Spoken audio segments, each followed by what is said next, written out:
Você sabe o que o seu time precisa fazer para ser campeão?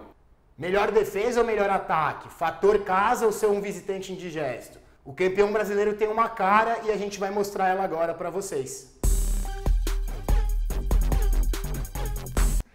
Fala aí pessoal, Zé Eduardo do Footstats, ao lado de Felipe Masmanian. E aí galera, beleza? Tava com saudades da palma do Zé, que eu sei. Eu tava com saudade de fazer vídeo também, fazia tempo.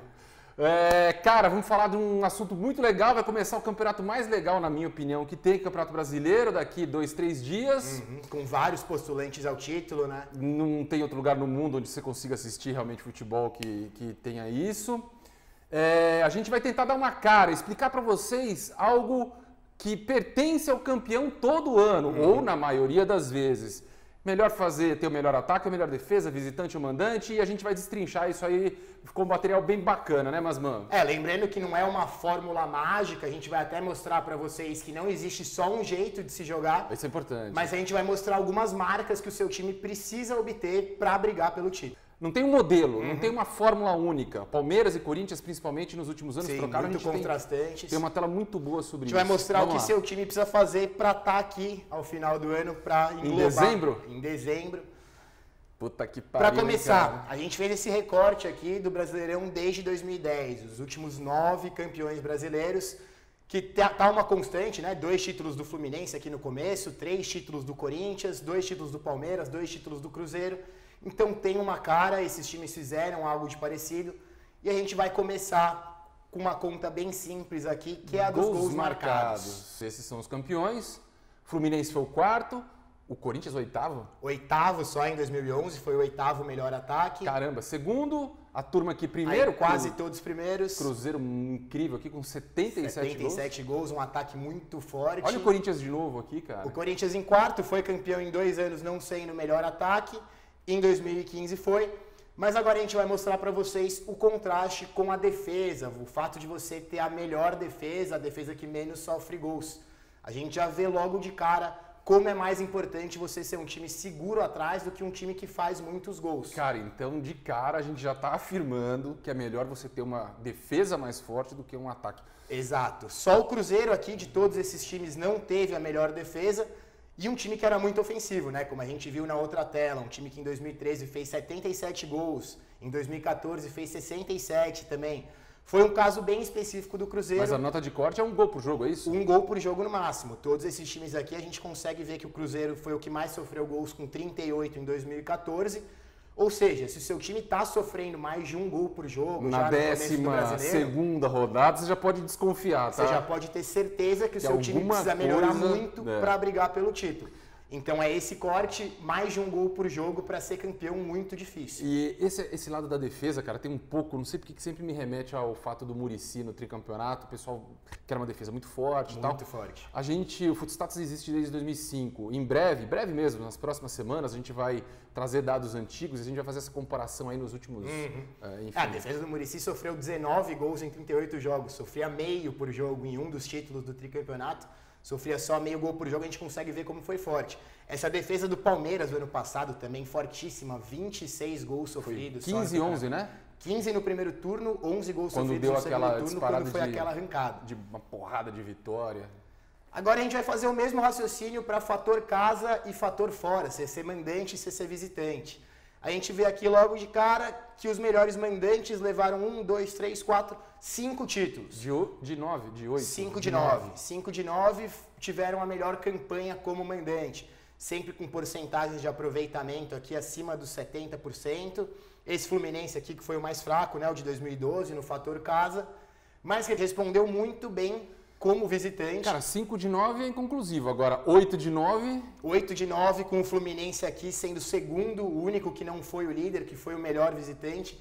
De resto, todos os últimos campeões, os últimos 8 campeões... De novo, hein, galera? 12ª rodada, o time não tá indo bem fora de casa, já pode começar a rezar, porque... Esse Fluminense de 2012, que foi fraco em casa, mas teve a melhor campanha da história dos pontos corridos, não só esses 9 títulos aqui...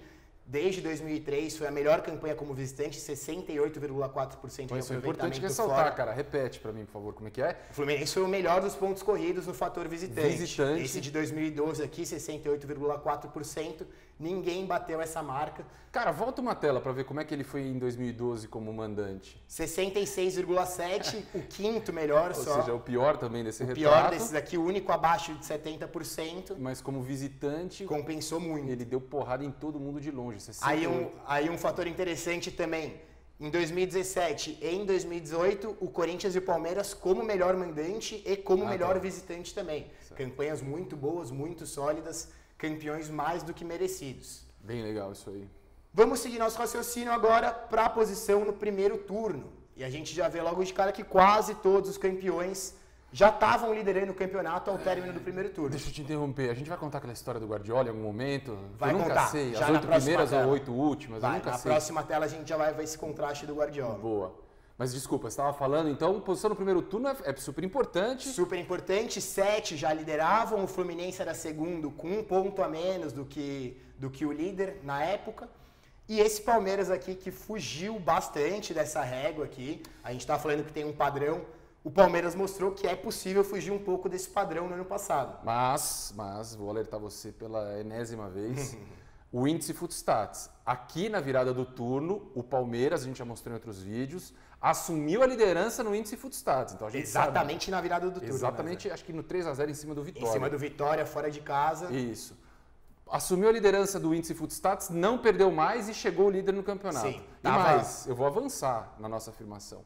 O índice Footstats foi criado em 2013. E a gente acertou o Cruzeiro campeão também com muita antecedência e o Cruzeiro bicampeão com muita antecedência também. E depois disso a gente sempre acertou o campeão.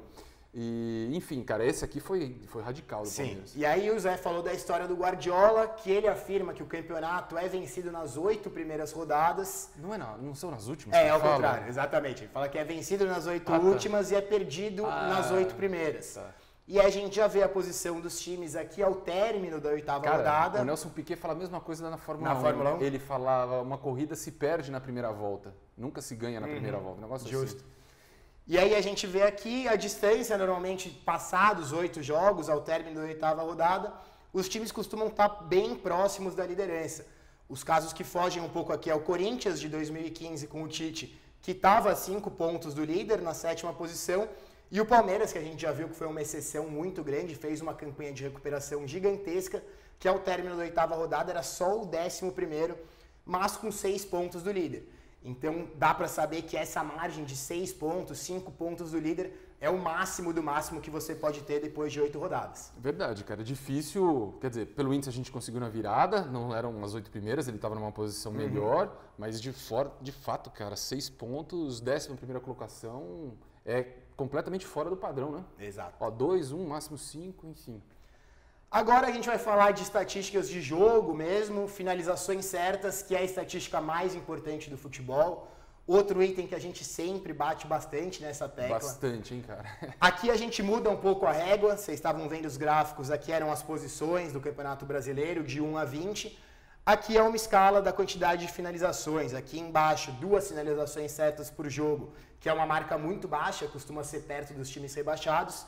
E aqui 8 finalizações certas por jogo, que é perto dessa marca do Cruzeiro aqui, que foi gigantesca, de 7,8. Que ele fez quantos gols com isso? 77. Caramba. E aí, tirando o Cruzeiro, a gente vê que tá todo mundo nessa faixa aqui de 5 a 6 finalizações certas por jogo. É muito importante você ter essa marca. E tem uma coisa, hein? O corintiano, no 4.8, ele depois que foi campeão, acho que com 2 rodadas de antecedência, se eu não me engano, eu sei que estava mais próximo, era 4.9 e foi caindo nas últimas rodadas, mas enfim. No primeiro turno, com certeza foi acima de 5. Foi acima e depois foi caindo, mas enfim. Para ele consolidar aquela gordura, não estava em 4.8, tá? E a gente sempre fala, campeão vai bater 5,5, campeão vai bater 5,5. Várias vezes a gente fala Teve o isso. caso do São Paulo no ano passado, né? Que o São Paulo estava liderando o campeonato. Com 4.2. Com 4.2, a gente estava alertando não isso vai desde sustentar, o começo. Não vai sustentar. E aí não deu outra, perdeu a liderança, acabou indo para... Vocês viram que a gente é foda, a gente sabe tudo com antecedência, né? E aí o contraponto com as finalizações sofridas, para a gente ver que também é importante o seu time estar sofrendo abaixo de 4,5, mais ou menos, abaixo de 4 é o ideal mesmo. que são os casos do Cruzeiro de 2014, Palmeiras aqui de 2016, Corinthians de 2017. De olho eu tô lembrando aqui do Cavalieri, acho que a torcida do Fluminense deve ter boas lembranças. Salvou muito. 5.3. Para 5.3, a gente agora traz as finalizações certas, esses quadradinhos em verde aqui, para vocês verem qual que é essa amplitude, né? Qual que é a diferença. Você sobrepôs as duas, é isso agora? Tanto que a do Fluminense aqui, aparece as duas muito próximas, né? Que é 5.2 e 5.3. Era um time que sofria mais finalizações do que recebia. Cara, essa campanha do Fluminense foi muito louca, né? Foi campanha esquisito. mais forte fora do que em casa. De longe a melhor da história, mas mesmo assim ele fez mais pontos como visitante do que mandante. Sofria mais finalizações do que acertava. Caramba, cara, que doideira. Mas esse Cruzeiro aqui com uma amplitude gigantesca de 3,5 de saldo de finalizações certas em relação às sofridas. 3,5 vezes 38. Olha a cada quantas rodada. vezes os Exatamente. caras... Quantas bolas de saldo, cara. Mas normalmente é muito bom você ter entre 1,5 e 2 nesse saldo aqui, como a gente está vendo na maioria desses casos. O Palmeiras do ano passado com quase 2 aqui, 1,9 de saldo. O Palmeiras de novo com 2, Corinthians apertado. Cruzeiro são as duas maiores amplitudes, cara. Essa conta é bem importante.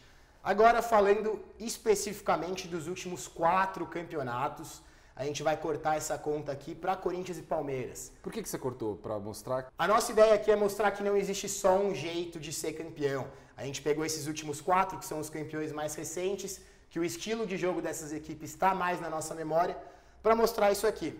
Essa primeira tabela é a de passes por jogo. A gente vê que o Corinthians em 2015 era o terceiro time que mais trocava passes por jogo, o time do Tite com 432 a cada partida. Em 2017, com o Carille, 471 passes por jogo. E aqui o Palmeiras, no outro ponto, em 16 e em 18, era o 11º em passes, só com 360 passes. Cara, é muito forte essa comparação, cara. A gente vê que é um estilo de jogo completamente diferente, mas que pode dar título de qualquer maneira. 10 times à frente do Palmeiras que trocavam mais passes que o Palmeiras. Sim. E isso, no fim das contas, não quer dizer nada em relação a título. Isso aqui mostra o estilo das equipes. O Palmeiras era um time muito mais vertical, um time que chegava ao ataque com muito menos troca de passes. O Corinthians, já por outro lado, é aquele time que fica rodando a bola até achar um melhor cenário. E o contraste vem aqui nas rebatidas. O Corinthians era o 11º em 2015 e em 2017, enquanto era um dos que mais trocava passes. E o Palmeiras, que foi o que mais rebateu nos 2 campeonatos. Então, assim, reativo total, né? Pouco passe e pode vir, que eu me salvo aqui e saio jogando em velocidade, com poucos passes, vertical e tem uma turma muito boa lá para chutar lá na frente. Cara, que legal. E nessa questão da verticalidade, por exemplo, tem times que são campeões com 25 passes para conseguir uma finalização e times como esse Corinthians aqui que precisavam de 40 passes para conseguir uma finalização. Então a gente consegue entender que isso aí é só o estilo de jogo da equipe mesmo, não quer dizer que o time vai ser campeão ou não por trocar poucos ou muitos passes. E mesmo também a quantidade de rebatidas, não quer dizer que a defesa não era forte, é só uma forma defensiva do time atuar. Exatamente. O Palmeiras deixava a turma chegar contra o gol dele até uma área onde estava super protegida. O Corinthians atrapalhava, pelo menos o estilo Carille, torna a vida do cara mais difícil ali no meio, parece. Sim, exatamente. Né? Por isso que o número de rebatidas era baixo. E por isso que, se eu não me engano, nesse título aqui do Corinthians, o goleiro do Corinthians foi o goleiro Mais lançamentos certos. com mais lançamentos certos e com menos defesas difíceis, algo assim, Sim. o Cássio, que mostra o sistema defensivo. Aí algumas outras estatísticas mais específicas que a gente pode falar, de números que é interessante você ter próximo, na questão dos cruzamentos. Normalmente o campeão cruza menos de 21 bolas. Na questão dos desarmes, o campeão costuma ter pelo menos 16, 17 desarmes. Então são números para vocês ficarem de olho desde o começo do campeonato. E em geral, né, Masman, nenhuma estatística teu time vai muito mal. Ele sempre está no top 5, top 3, na maioria das estatísticas. Dos campeões. Dos campeões. Então, no exemplo de cruzamento, ele está entre o top 5 de que menos cruza, finalização mais, finalização sofrida menos. Ele sempre está, se ele não é o primeiro, ele é o terceiro, se não é o terceiro, no máximo é quinto, no outro ranking ele é o primeiro. O cara está flutuando ali no time, né?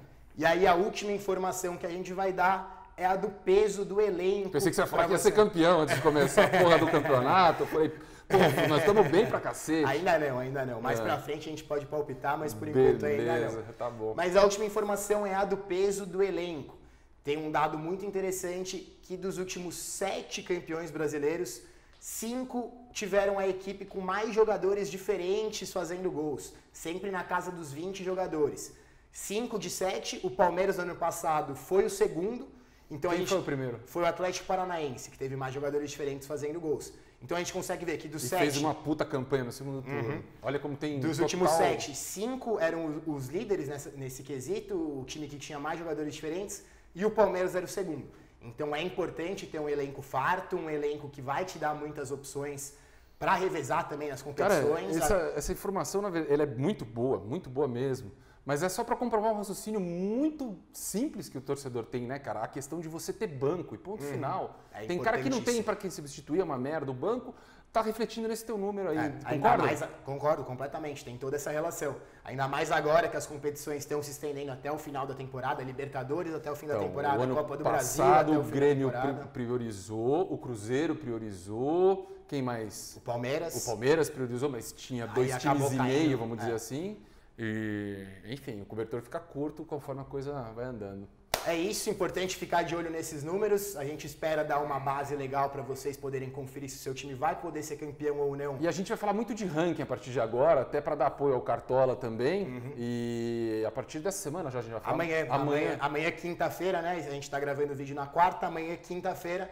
A gente vai fazer uma prévia da primeira rodada bem bacana já, dando dicas de estatísticas dos jogadores. E depois que começou o campeonato, a gente vai falar pra caramba direto, de ranking, praticamente toda a rodada, a gente vai estar fazendo essa prévia da rodada. Então você joga Cartola, cara, a gente sabe que tinha uma galera que já usava o Footstats, a gente vai tentar mastigar isso aí pra vocês. E vamos falar do Palmeiras também, né, que não vai estar no Cartola, mas pro torcedor palmeirense que tiver querendo saber como tá as estatísticas do time, não vai poder acompanhar no Cartola, mas pode acompanhar aqui no E nem nós Footstats. também teremos 100% dos jogos, provavelmente, mas o que passar a gente vai atrás para vocês. Exatamente. Pessoal, é isso aí, espero que tenha gostado. Me pareceu bem legal esse vídeo, eu gostei, cara. Eu gostei de gravar também. Então tá bom. Inscreva-se no nosso canal do YouTube, compartilhe com os amigos. O que mais, mano? É isso, ative as notificações, baixem nosso aplicativo Footstats Premium, gratuito na sua loja de aplicativos. Cara, vai subir uma versão nova que não precisa mais de cadastro de e-mail. Puta, show de bola, a galera vai gostar. Exatamente, prático. É só entrar, escolher o time e sair usando. É isso aí, mano. É isso, um abraço. Um abraço.